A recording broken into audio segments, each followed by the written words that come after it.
எத்தனாவது வசனம்? படிங்க, நீங்களும் அழகா படிங்க. பிள்ளைகளே, நீங்கள் தகப்பன் போதகத்தை கேட்டு புத்தி அடையும்படி கவனிங்கள். கேட்கறதே கஷ்டம், அதுக்கப்புறம் கவனிக்கிறது அதோட கஷ்டம் இல்லமா?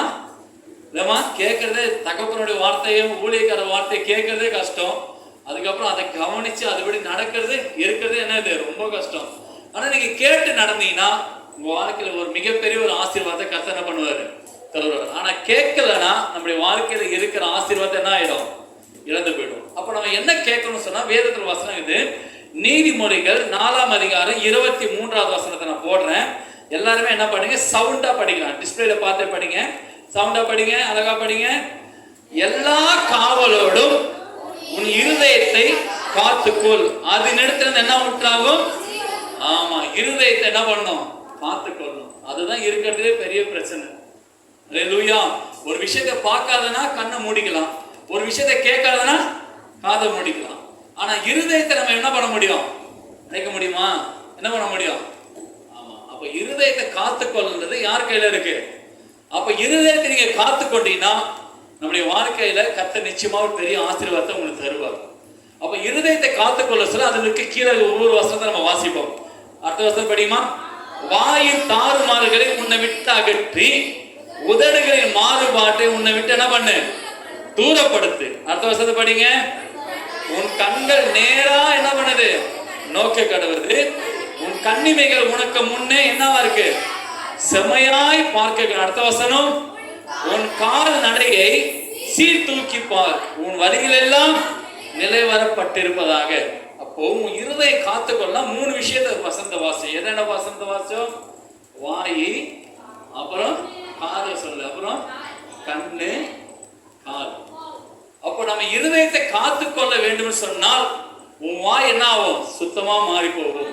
நீ பார்க்கிற விஷயம் என்னவா இருக்கும், சுத்தமா இருக்கணும்.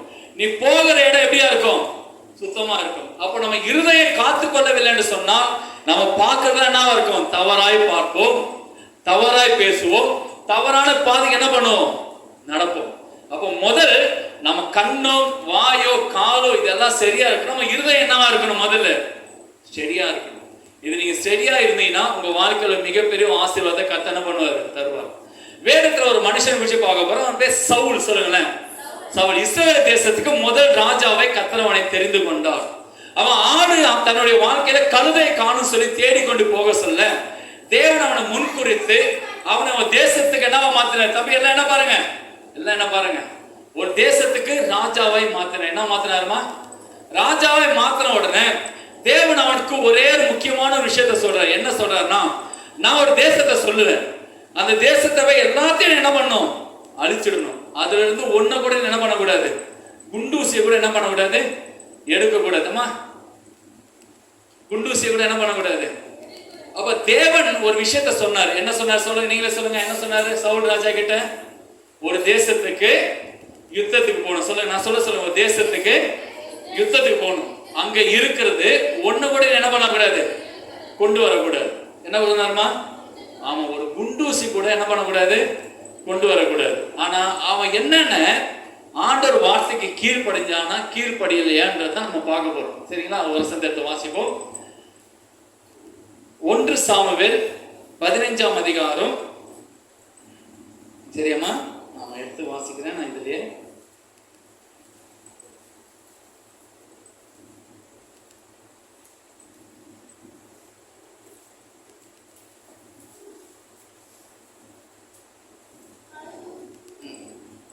ஒன்பதாவது வசனம். எல்லாரும் படிக்குமா அந்த வசனத்தை? நான் டிஸ்பிளேல போடுறேன், சவுண்டா படிங்க.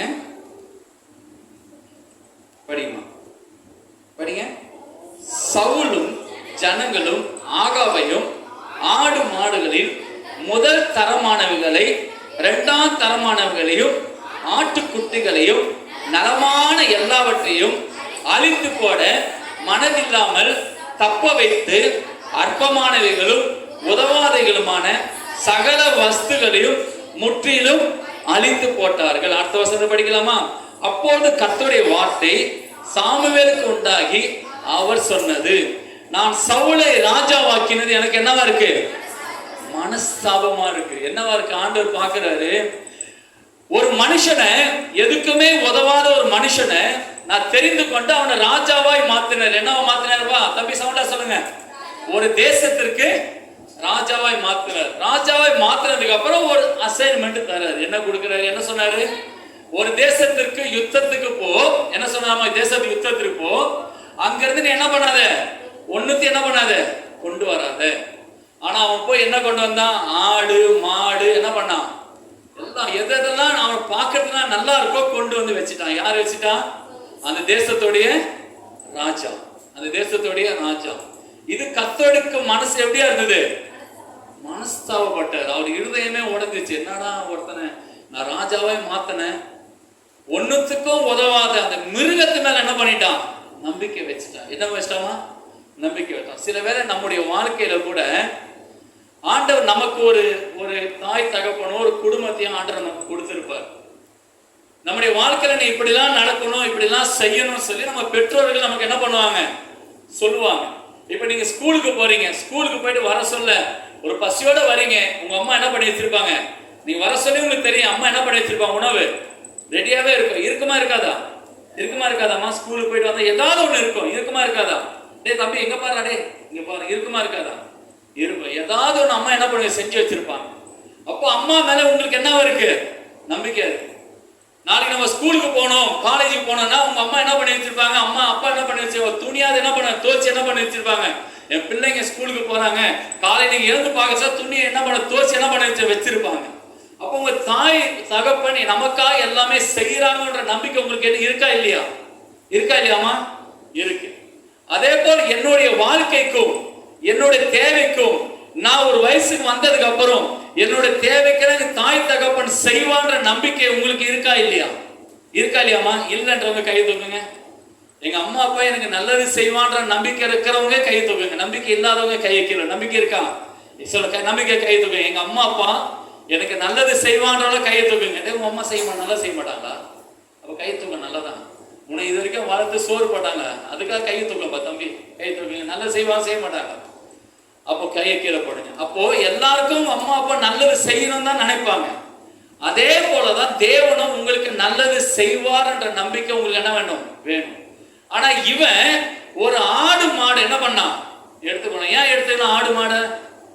ஏன்டா எடுத்த ஆடு மாடை? பார்க்கறதுக்கு என்ன இருந்தது? நல்லா இருந்தது, அழகா இருந்தது.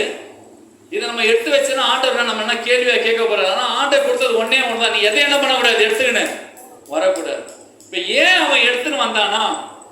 நான் என்ன நினைக்கிறேன்னா, அவனுக்கு தேவன் மேல என்ன இல்ல. இந்த ஆடு மாடு போயிடுச்சுன்னா அப்புறம் ஆடு மாடு ஆண்டவர் என்ன பண்ண மாட்டாரு? தரமாட்டார். என்ன பண்ண மாட்டாருமா? ஆடு மாடு தரமாட்டாரு ஆண்டவர். ஆடு மாடு ஒன்னுத்துக்கும் உதவான ராஜாவே மாத்தினாரு. இந்த ஆடு மாடு இல்லைன்னா உனக்கு ஆடு மாடு டே கம்பி ஒன்னாங்க முடிச்சிடும். இந்த ஆடு மாடு நீ கொண்டு வரலன்னா உன்னால உயிரோட வாழ முடியாதா? அப்போ ஆண்டவர் எதையும் கொண்டு வர வேணாண்டாரு. நீ ஆடு மாடை கொண்டு வந்தது நிமித்தமா ஆண்டவருக்கு என்ன ஆயிடுச்சு? மனஸ்தாபம் ஆயிடுச்சு. சில பேர் நம்முடைய வாழ்க்கையில அப்படிதான். இன்னைக்கு இருக்க வாலிப பிள்ளைங்களுக்கு ஒரு வயசு வந்ததுக்கு அப்புறம் லவ் என்ன வந்துடும். என்னவா? ஏன் எல்லாத்துக்கும் அம்மா அப்பாவை நம்ம காத்துன்னு இருக்கிறோம், ஆனா திருமணத்துக்கு மட்டும் நம்ம என்ன பண்றது இல்ல? காத்துல நான் ஒருத்தன் தேர்ந்தெடுக்கிறேன், இவன் நல்லா இருப்பான். நான் ஒருத்தையும் பார்க்கிறேன், இவன் நல்லா இருப்பான். சரி நம்மள என்ன பண்றோம்? முடிவு பண்ணிக்கிறோம். அப்ப தாய் தகப்பன் உன்னை நம்பி இருக்கிற அந்த விஷயத்துல இருந்து நம்ம என்ன பண்றோம்? விலகி போயிடும். வேதம் சொல்லுது தேவனுடைய மனசு என்ன வச்சு? மனஸ்தாபப்பட்டா. நீ ஒரு வேதத்துக்கும் தாய் தகப்பன் வார்த்தைக்கு விலகி போக சொல்ல தாய் தகப்பனுடைய இருதயம் என்ன ஆகும்? மனஸ்தாபப்படும். என்ன படுமா? மனசை. ஏன்னா முதல் உன் தாய் தகப்பன் சாப்பாடு கொடுப்பான், நம்பிக்கை இருக்கு. ட்ரெஸ் கொடுப்பான், நம்பிக்கை இருக்கு. என்னை பாதுகாப்பான், நம்பிக்கை இருக்கு. ஆனா எனக்கு திருமணம் செய்து வைப்பான்ற நம்பிக்கை மட்டும் நமக்கு என்ன இல்ல? இல்ல. நானே ஒரு பொண்ணை பார்ப்பேன், நானே ஒரு பையன் பார்ப்பேன். ஆமா, அது பார்க்கறதுனால உன்னுடைய வாழ்க்கையில நீ தேவன் வச்சிருக்கிற ஆசீர்வாதத்தை நீங்க என்ன பண்ணுவீங்க? இழந்துருங்க. அதுக்கப்புறம் என்ன ஆச்சுமா? அவன் ராஜாவா இருக்கிறதுக்கே தகுதி இல்லாம அந்த ராஜ பதவியை தூக்கிட்டு வேற ஒருத்தன் ஆண்டவர் என்ன பண்ணிட்டாரு? ராஜாவை மாதிரி. ஒரு சின்ன விஷயம் தாங்க. தேவன் எனக்கு நான் இந்த ஆடு மாடு இல்லைன்னா ஆண்டு அதை காட்டி பெருசா தருவாரா? அந்த நம்பிக்கை அவன் தேவன் மேல வைக்கல. ஆஃப்டர் ஆல் ஒன்னுத்துக்கும் உதவாத ஆடு மாடு வச்சு மேல வச்சிருக்க நம்பிக்கைய தேவன் மேல வைக்கல. இன்னைக்கு நீங்க மனுஷன் மேல எந்த நம்பிக்கையும் வைக்காதீங்க. தேவன் மேல நம்பிக்கையா வச்சீங்கன்னா கர்த்தர் உங்களை ஆசீர்வதிப்பார். ஹல்லேலூயா. கையில தெய்வத்தை மகிமைப்படுத்துமா. அப்போ நம்முடைய வாழ்க்கையில முக்கியமான நம்ம இருதயத்தை நான் என்ன பண்ணணும், காத்துக்கொள்ளணும். நீ இருதயத்தை காத்துக்கொண்டு நீ பார்க்கறதுலாம் சரியா இருக்கும், நீ பேசுறதுலாம் சரியா இருக்கும், நடக்கிற பாதை எப்படியா இருக்கும், சரியா இருக்கும். ஆனா அந்த இருதயத்தை உனக்கு காவல் இல்லைன்னு சொன்னா உனக்கு தேவன் மேலேயும் நம்பிக்கை இல்லை, தாய் தகப்பன் மேல உனக்கு என்னவா இருக்காது, நம்பிக்கை இல்லை. நீ தேவன் மேலேயும் தாய் தகப்பன் மேல நம்பிக்கை வைக்க உங்கள் வாழ்க்கைக்கு தேவையானது கர்த்தர் என்ன பண்ணுவாரு, செய்வார். புரிஞ்சுதாமா? அப்ப கண்களை மூடி செபிக்கலாமா? எல்லாம் முழங்கால் படிடுங்க. முழங்கால் படிட்டு உங்களுக்கு எல்லாரும் முட்டி போடுங்கப்பா. முட்டி போடு, கண்களை மூடி ஜெபம் பண்ணுங்க. எல்லாம் கண்களை மூடி கொஞ்ச நேரம் தலை மேல கையை வச்சு ஏசவை பார்த்து ஜெபம் பண்ணுங்க. எல்லாரும் ஜெபம் பண்ணுங்க. ஏசப்பா எல்லாம் ஆண்டவரே காவலோட சொல்லுங்க. ஆண்டவர் தலை மேல கை வைங்க. ஆண்டவரே சொல்லுங்க, ஏசப்பா நான் எல்லா காவலோடும் சொல்லுங்க, என்ன எல்லா காவலோட சொல்லுங்க, வாய்த்தர் சொல்லுங்க, எல்லா காவலோடும் நான் இருதயத்தை காத்துக்கொள்ள வேண்டும். சொல்லுங்க, என்ன இருதயத்தை காத்துக்கொள்ள வேண்டும். நான் பார்க்கிற காரியங்கள் சரியா இருக்கணும். சொல்லுங்க, நான் பார்க்கிற காரியம் சரியா இருக்கணும், நான் பேசுற பேச்சு சரியா இருக்கணும், நான் போகிற பாதை சரியா இருக்கணும். நானா ஒரு முடிவு எடுத்துக்கணும், இது எனக்கு கிடைக்காது, இது எனக்கு கிடைக்காது, ஒன்னுத்துக்கும் உதவாத ஆடு மாடு மேல நீ ஆசைப்பட்டதுனால அவர் ராஜ்ய பாரத்தை இழந்து போனான். அன்பு தேவ பிள்ளைகளை, உங்களை குறித்து ஆண்டு மிகப்பெரிய திட்டங்களை வைத்திருக்கிறார். நீ மனுஷியை பார்த்து ஏமாந்து போகாத. உனக்கு தேவையானது கர்த்தர் வைத்த கொண்டா ஜெபம் பண்ணு. ஏசப்பா என்ன ஆசீர்வதிங்க ஆண்டவரே. ஏசப்பா கேளுங்க, ஏசப்பா என்ன ஆசீர்வதிங்க. சொல்லுங்க, ஏசப்பா என்ன ஆசீர்வதிங்க. நான் இது வரைக்கும் ஆண்டவரே உமக்கு பிரியமில்லாத ஏதாவது ஒரு காரியம் செய்ததுனால மன்னிங்க ஆண்டவரே. வருகிற நாட்களில் ஆண்டவரே நான் உமக்கு பிரியமா நடந்து, என் தாய் தகப்பனுக்கு பிரியமா நடந்து, நான் யாருடைய மனசை கஷ்டப்படுத்தக்கூடாது ஆண்டவரே. உமக்கு பிரியமா நடந்து எனக்கு வாழ உதவி செய்யுங்க. உமக்கு ஒருவருக்கே மகிமைப்படாது. இயேசுவின் நாமத்தில் ஜெபிக்கிறோம் நல்ல பிதாவே, ஆமென். கையில தெய்வத்தை மகிமைப்படுத்துமா. கர்த்தர் நல்லவர். யாரும் ஏந்து நிற்போம். தம்பி கட் பண்ணலாம். ஆமென். ஒரு சின்ன கேம்ஸ் வச்சுக்கலாமா?